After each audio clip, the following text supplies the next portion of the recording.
Hello everyone. आज के lecture में हम जो हाइपरटेंशन रहता है वो क्यों होता है, उसके कॉजेस क्या रहते हैं उसके बारे में देखेंगे। हमने ऑलरेडी देखा है कि जो हाइपरटेंशन रहता है उसमें क्या हो जाता है, आपकी जो आर्टरी है उसके ऊपर प्रेशर क्रिएट होता है और प्रेशर क्रिएट होने की वजह से मीन्स आपने देखा होगा एक पाइप है और इसके पाइप के ऊपर बहुत जोर जोर से पानी आ रहा है या कुछ केमिकल्स आ रहे हैं।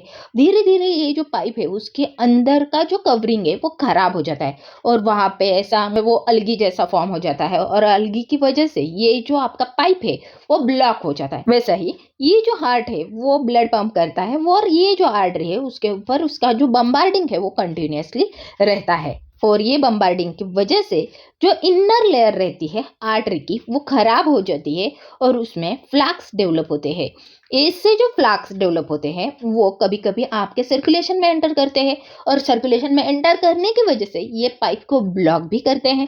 सो ये जो है वो आपके ब्लड प्रेशर या हाइपरटेंशन का मेजर रीजन रहता है। ऑल्सो आपका जो हार्ट है उसमें प्रॉपर ब्लड है क्या, बहुत ब्लड का लॉस नहीं हुआ ना, वो भी देखा जाता है और उसमें जो है वो ब्लड की विस्कोसिटी जिसको बोलते हैं वो प्रॉपर होनी चाहिए। हार्ट के अंदर भी प्रॉपर ब्लड होना चाहिए, बाहर भी प्रॉपर ब्लड होना चाहिए और ये जो वेसल्स रहती है जिसको हम इलास्टिक ब्लड वेसल्स बोलते हैं इनका नेचर इलास्टिक होना चाहिए। ऑल्सो जो न्यूरल स्टिमुलेटर रहते हैं जिसको हम ब्रेन को स्टिमुलेट करने वाले कि हाँ अभी ब्लड पंप करो, ऐसे जो स्टिमुलेटर है वो भी प्रॉपर होने चाहिए। तो आपने देखा होगा जो हार्ट है उसको ब्लड पंप करता है लेकिन जब ब्लड कैरी करता है तब उसकी जो पाइप है जिसको हम मेडिकल लैंग्वेज में आर्टरी बोलते हैं, ये जब यूज करते हैं तो धीरे धीरे छोटे होने लगती है और ये जो पाइप है वो कोलेस्टेरॉल डेवलप करती है। इसके अंदर जो है या यहाँ पे इसको हम अर्थरोस्क्लेरोटिक प्लैक्स ऐसा बोलते हैं। सो यहाँ पे एक जो है वो नॉर्मल आर्टरी है, नॉर्मल आर्टरी में आपका जो ब्लड फ्लो है वो प्रॉपर हो रहा है। सेकंड जो है उसमें पार्शियल ब्लॉकेज हो रहा है मीन्स जो फ्लैक्स है वो डेवलप हो रहे हैं और थर्ड जो आर्टरी है वो कम्प्लीटली ब्लॉक किया है और कम्प्लीटली ब्लॉकेज की वजह से हार्ट अटैक या स्ट्रोक ऐसे जो डिसीजेस है वो आने के चांसेस रहते हैं।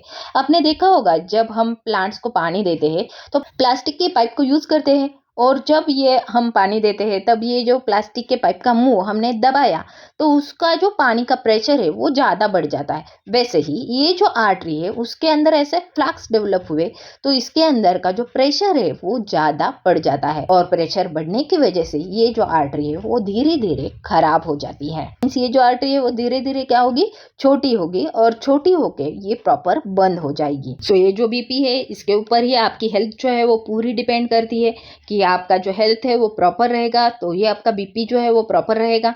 ऑल्सो आप 18 साल के होने के बाद एवरी 2 ईयर्स में आप एक बार तो आपका ब्लड प्रेशर जो है वो चेक करना चाहिए और आफ्टर 40 तो आपको रेगुलर में आपके ब्लड प्रेशर जो है वो कंटिन्यूअसली चेक करते रहना चाहिए। इससे जो ब्लड प्रेशर को आपने मेडिसिन नहीं दी है या इसको मेडिसिन का यूज नहीं किया तो धीरे धीरे ये जो ब्लड प्रेशर है वो आपके ब्रेन को खराब करता है, आपके किडनी को खराब करता है और बाकी के भी प्रॉब्लम्स उसमें बढ़ जाते हैं। जो हाइपरटेंशन है उसको दो टाइप में डिवाइड किया जाता है, एक को हम प्राइमरी हाइपरटेंशन बोलते हैं और इसी को ही हम इसेंशियल हाइपरटेंशन बोलते हैं।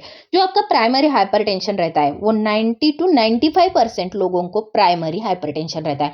इसका जो एग्जैक्ट कॉज है वो अभी तक मालूम नहीं, लेकिन जो मैंने अभी आपको बोला जो फ्लैक्स डेवलप होते हैं, आर्टरी का अर्थरोस्क्लेरोसिस होता है, उसी की वजह से मोस्ट ऑफ ये प्राइमरी हाइपरटेंशन होता होगा ऐसा कंसिडर किया जाता है। सो जो प्राइमरी हाइपरटेंशन है उसी को हम क्या बोलते हैं, इसेंशियल हाइपरटेंशन। इसका जो कॉज है वो अभी तक अननोन है और एग्जैक्टली मालूम नहीं है, मल्टीपल फैक्टर उसमें इन्वॉल्व होते होंगे ऐसा कंसिडर किया जाता है कि आपकी फैमिली को होगा, आपके मम्मी को होगा, पापा को होगा, इसकी वजह से आपको हुआ होगा ऐसा कंसिडर किया जाता है। ऑल्सो मैंने आपको जैसा आर्टरी दिखाई थी वो आर्टरी ब्लॉक होने का रीज़न आप फैटी होंगे, आप ज़्यादा फैटी फूड खाते होंगे, आप ज़्यादा साल्ट का इंटेक करते होंगे, आप ज़्यादा स्ट्रेस लेते होंगे और आपका अल्कोहल इंटेक ज़्यादा रहेगा, इसकी वजह से भी आपको जो है वो प्राइमरी हाइपरटेंशन या इसेंशियल हाइपरटेंशन जो है होता है। देन जो सेकेंडरी हाइपरटेंशन रहता है मीन्स क्या, कुछ तो बीमारी रहेगी उसके वजह से जो हाइपरटेंशन रहता है उसको हम सेकेंडरी हाइपरटेंशन बोलते हैं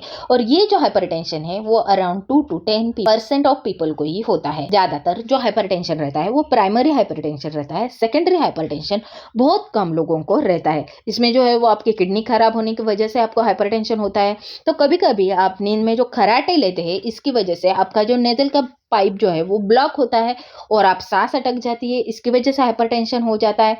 देन आपको कंजेनाइटल मीन्स बचपन से ही आपको डिसीजेस है हार्ट रिलेटेड, इसकी वजह से कभी कभी आपका हाइपरटेंशन बढ़ जाता है। देन थायराइड प्रॉब्लम की वजह से आपका हाइपरटेंशन बढ़ जाता है। आप कुछ मेडिसिन ले रहे हैं, इलीगल मेडिसिन ले रहे हैं, ज्यादा कंजम्पशन कर रहे हैं ड्रग्स का, ऐसे अल्कोहल अब्यूज हो गए, कंटिन्यूस आपका अल्कोहल वो लगता है आपके किडनी को ट्यूमर है, ऐसा जब आपको होता है तब आपको सेकेंडरी हाइपरटेंशन जो है उसकी बीमारी रहती है। सो जो सेकेंडरी हाइपरटेंशन है वो बहुत कम लोगों को रहता है, 2 to 10% इतने ही लोगों को सेकेंडरी हाइपरटेंशन रहता है। इसमें आपको जो प्रीवियस डिसीज है उसकी वजह से आपको ये हाइपरटेंशन रहता है। तो क्या क्या देखा हमने हाइपरटेंशन में, अंडरलाइन जो आपके डिसीजेस रहते हैं उसकी वजह से जो हाइपरटेंशन डेवलप होता है उसको हम सेकेंडरी हाइपरटेंशन बोलते हैं।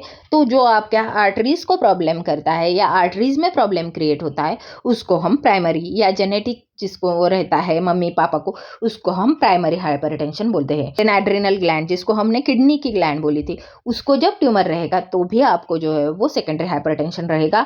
बर्थ के टाइम आपके ब्लड वेसल प्रॉपर नहीं रहेंगे या हार्ट में कुछ डिफेक्ट रहेगा, उसकी वजह से जो हाइपरटेंशन डेवलप रहता है उसको सेकेंडरी हाइपरटेंशन बोलता है। कफ कोल्ड जैसे आपके जो बीमारी है उसके लिए आप कंटिन्यूसली पिल्स ले रहे हैं, मेडिसिन ले रहे हैं, इसकी वजह से जो हाइपरटेंशन डेवलप होता है उसको सेकेंडरी हाइपरटेंशन बोलते हैं। इलीगल ड्रग्स आप ले रहे हैं उसको भी हम सेकेंडरी हाइपरटेंशन में कंसिडर करते हैं। किडनी की डिसीजेस की वजह से जब हाइपरटेंशन बढ़ता है उसी को हम सेकेंडरी हाइपरटेंशन बोलते हैं। देन स्लीप अपनिया जिसमें हम खराटे लेते हैं ऐसा बोलते हैं।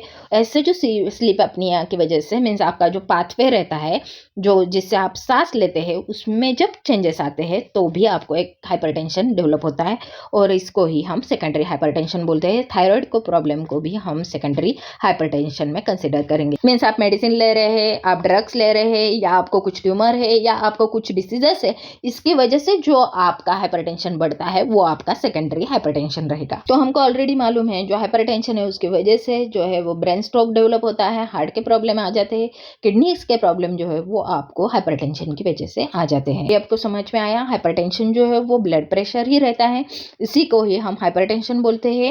एक तो आपके आर्टरी ब्लॉक होने की वजह से जिसको हम प्राइमरी हाइपरटेंशन बोलते हैं, और सेकेंडली जो है वो आपके डिसीजेस, आपको कुछ किडनी डिसीजेस है, थायराइड प्रॉब्लम है, इसकी वजह से जो डेवलप होता है वो आपका सेकेंडरी हाइपरटेंशन रहेगा। Thanks for watching and don't forget to like share and subscribe.